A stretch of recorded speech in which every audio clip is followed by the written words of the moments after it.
మాటలను జాగ్రత్తగా ఆలకించాల్సిందిగా ప్రభువును బట్టి మనం చేస్తుంటున్నాం. పరిశుద్ధ గ్రంథమైనటువంటి బైబిల్ ఈ రీతిగా సెలవిస్తున్నది. పాపులను రక్షించుటకు క్రీస్తు యేసు లోకమునకు వచ్చెనను వాక్యము నమ్మదగినదియు పూర్ణాంగీకారమునకు యోగ్యమైనదియునై ఉన్నది అని పరిశుద్ధ గ్రంథం బైబిల్ సెలవిస్తున్నది. యేసుక్రీస్తు ప్రభువు పాపులను రక్షించుటకు ఈ లోకానికి వచ్చాడు.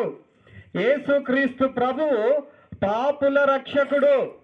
యేసుక్రీస్తు ప్రభువు పాపులను విమోచించువాడు. యేసుక్రీస్తు ప్రభువు మాత్రమే మానవులను విమోచించగలిగినటువంటి దేవుడు.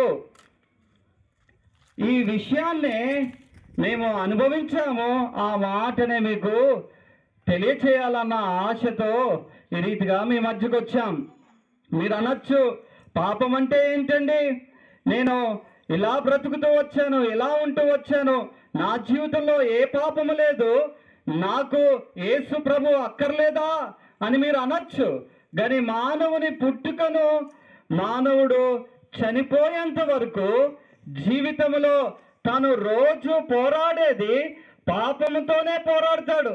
పిల్లలకి చెప్తారు తల్లిదండ్రులు, ఇది చెయ్యొద్దు, ఇది తప్పు, ఆ తప్పులో ఉంది పాపము. అంత మాత్రమే కాకుండా ఇలా ఈ రోజు చేయొద్దు, అలా చేయొద్దు అని కీడులను ఎంచుకునేటువంటి వాడు మానవుడు. అంత మాత్రమే కాకుండా నా కుటుంబం మీద ఈ శాపం ఉన్నది, నా కుటుంబం మీద ఈ వేదన ఉన్నది, నా కుటుంబంలో ఈ బాధ ఉన్నది అనేటువంటి రోజు అనుభవం కలిగినటువంటి వాడే మానవుడు. ఏ కీడు, ఏ శాపము, ఏ తప్పిదము, ఏ అపరాధము, ఏ అవిధేయత నీ జీవితంలో నువ్వు అనుభవిస్తున్నావో వీటన్నిటికీ కారణం ఏంటో తెలుసా? నీ జీవితంలో ఉన్న పాపమే. నీ పాపమే నిన్ను పట్టుకుంటుంది, నీ పాపమే నిన్ను ఈడుస్తుంది, నీ పాపమే నిన్ను నెమ్మది, సమాధానము, శాంతి లేకుండా చేస్తున్నది. ఆ పాపపు శిక్షను, ఆ పాపపు వేదన నుంచి తొలగిపోవాలని ఎన్నో ప్రయత్నాలు చేస్తున్నావేమో, కీడు మేలుగా మార్చుకోవడానికి ఎన్నో ప్రయత్నాలు, ఎన్నో పద్ధతులు నువ్వు అవలంబించావేమో, లేదా నీ జీవితంలో ఉన్న శాపాన్ని మార్చుకోవాలని ఎన్నో చేసావేమో.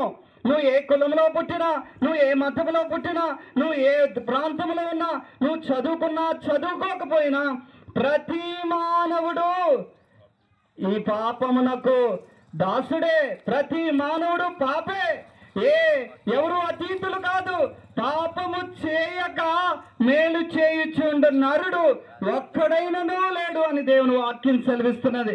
అందరూ పాపము చేసి దేవుడు అనుగ్రహించు మహిమను పొందలేకపోతున్నారని దేవుని వాక్యం సెలవిస్తున్నది. మానవుడు పాపి. కారణము తన జీవితంలో ఉన్న పాపపు లక్షణాలు, పాపపు శిక్ష, పాపపు దాసత్వము దానికి రుజువు. ఇది దేవుని వాక్యం ద్వారా స్పష్టమైన సత్యము. కీడును మేలుగా మార్చగలిగేవాడు, శాపాన్ని ఆశీర్వాదంగా మార్చగలిగేవాడు, నీ పాపపు చీకటి నుంచి వెలుగును అనుగ్రహించేవాడు ఈ లోకంలో ఎవరు లేరు. నీ కుటుంబ సభ్యులైనా, లేదంటే నువ్వు గ్రామంలో ఉంటున్నటువంటి వారైనా ఎవరు లేరు. కానీ కేవలము ఒకే ఒక్క వ్యక్తి పాపము. దేవుని వాక్యంలో ఏమని రాయబడిందో తెలుసా? ఆయన పాపం ఎరగలేదంట, ఆయన పాపము చేయలేదంట, ఆయన పాపులలో చేరక ప్రత్యేకంగా ఉన్నవాడంట. అటువంటి పరిశుద్ధుడైనటువంటి ప్రభు పాపముగా చేయబడి ఆయన సిలువలో తన ప్రాణం పెట్టి ఆయన పాపులను రక్షించుటకు రక్షకుడయ్యాడు. ఆయన సిలువలో పెట్టినటువంటి ప్రాణం ద్వారా, కార్చిన రక్తం ద్వారా పాపపు శిక్ష యావత్తును చెల్లింపబడింది. ఎవరైతే ఆయన యందు విశ్వాసం ఉంచుతారో వారికే రక్షణ, వారికే విడుదల, వారికే గొప్ప ఆనందము, సమాధానము, సంతోషము. అదే పాపులను రక్షించుటకు క్రీస్తు యేసు వచ్చినటువంటి విషయం.